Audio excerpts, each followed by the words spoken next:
नमस्कार मंडळी, स्वागत आहे तुमचं माझ्यासोबत नवीन व्हिडिओमध्ये।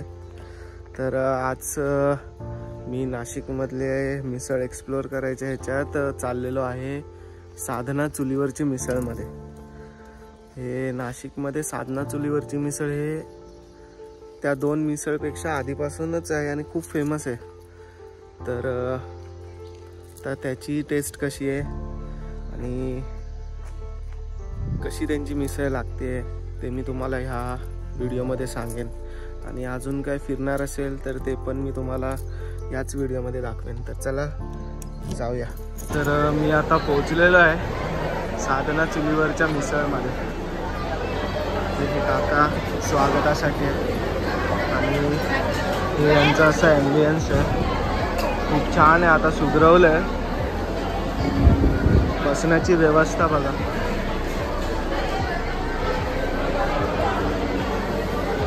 खूप छान आहे। हे आणि हे यांचं किचन आहे इथे। अशी काहीशी सिटिंग अरेंजमेंट आहे। साधनामध्ये सुद्धा मिसळची प्राइस आहे 120 रुपये आणि मी ऑर्डर केले एक मिसळ, एक मलाई लस्सी आणि एक प्लेट कांदा भजी। तर आता बघूया इथली चव कशी आहे। नाशिकमध्ये आहे ना चुलीवरची मिसळ ही साधनावाल्यांनीच फेमस केली, त्याच्यानंतर इतर भरपूर सुरू झाले, पण चुलीवरची मिसळ हा कन्सेप्टच यांनी मोठा केला। आधीपासून असेल पण व्हायरल तर यांनीच केला। हो, ही अशी डिश आलेली आहे। खरं तर एवढं नाही मागवलं, एक मिसळ, एक कांदा भजी, काकांनी दिलेला आहे लिंबू, पापड,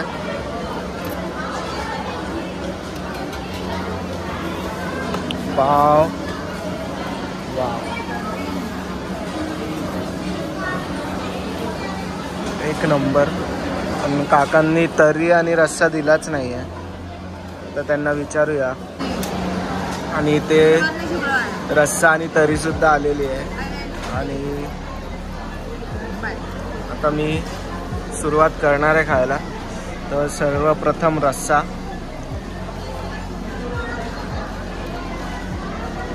इथला रस्सा बघा,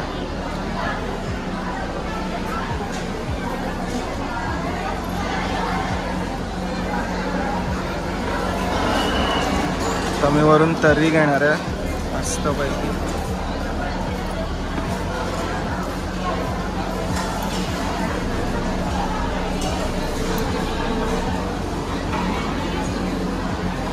स्पायसी बनवतो एकदम।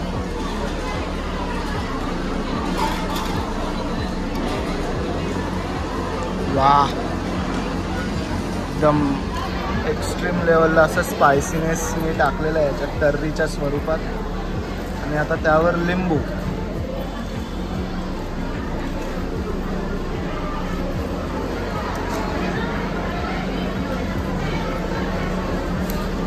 हे पाव बघा, पावाची साईज बघा, हे लोक इथे किचनमध्येच बनवतात। तर आता मी हे टेस्ट करणार आहे। आता या मिसळचं मी फर्स्ट बाईट घेतो। एकदम स्पायसी केलं आहे मी।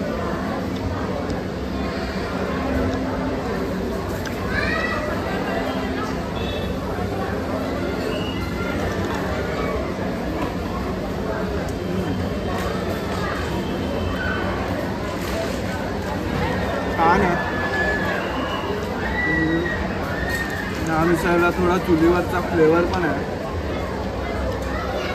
आणि मागच्या वेळेस पेरूची वाडी आणि ग्रेप ॲम्बियन्समध्ये जशी मिसळ खाल्ली त्याच्यापेक्षा डिफरंट आहे, चवीला पण डिफरंट आहे आणि तिखटपणाही जास्त आहे।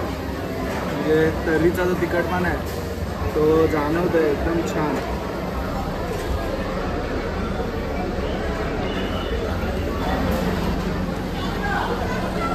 तर आता माझी लस्सी पण आलेली आहे।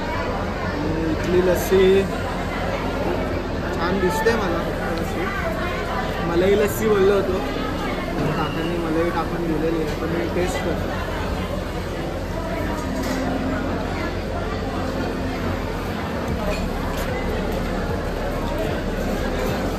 एवढी काय खास टेस्ट नाही आहे या लस्सीची.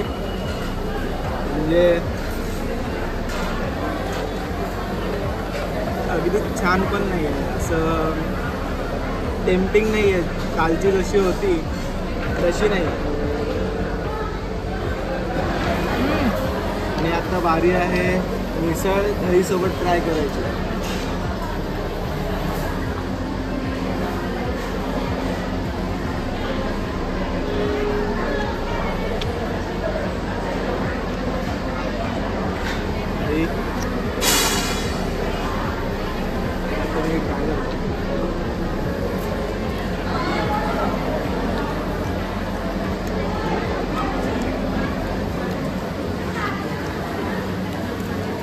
दहीसोबत यांची मिसळ काय सूट नाही होते, चव काय एवढी. ती अशीच छान लागते. दह्यासोबत काय एवढी खास नाही लागली मला. जशी पेरूच्या वाडीत आणि काल जिथे खाल्ली ग्रेट एम्बेसीमध्ये तशी चव नाही दहीसोबत. बाकी ओव्हरऑल मिसळ छान. आता आपण जुईलेला विचारूया.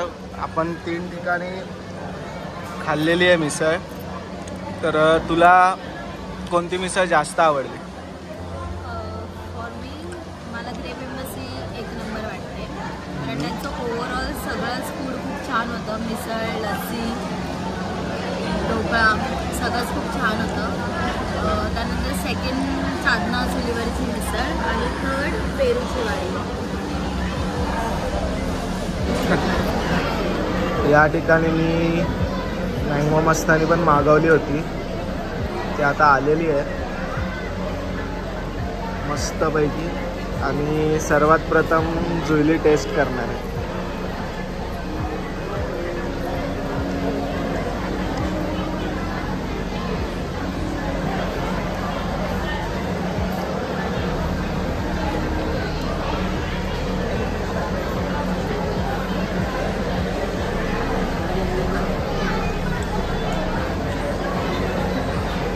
कशी आहे? मी याला मँगो मस्तानी नाही बोलणार, कारण याच्यात खूप कमी आईस्क्रीम आहे. आणि इट्स लाईक मोर लाईक शेक. अच्छा, मँगो शेक.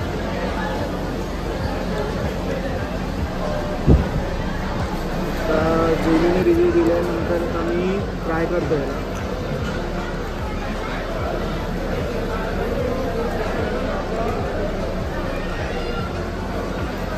तर जुईने सांगितल्याप्रमाणे हे मँगोचं मिल्कशेकच आहे. यात काही थिकनेस वगैरे असं जास्त नाही. आणि आईस्क्रीम विरघळून गेली, नाच्या बराबरीने झाली आहे. मागाची दिसत तरी होती. तर हा मस्तानी नाही, हा मँगो शेक आहे. तर साधनावाल्यांनी यावर वर्क केलं पाहिजे त्याला मस्तानी बनवण्यामध्ये. आता आलो आहे माझ्या नाशिकच्या घरी. आणि नाशिकचा हा प्रवास मी इथेच एंड करतो आहे, कारण की आज मी इथून जाणार आहे ठाण्याला, आपल्या ठाण्याच्या घरी. तर तुम्हाला हा प्रवास कसा वाटला हे मला नक्की सांगा. आणि आपण पुन्हा भेटूया नवीन ब्लॉग, नवीन प्रवासामध्ये.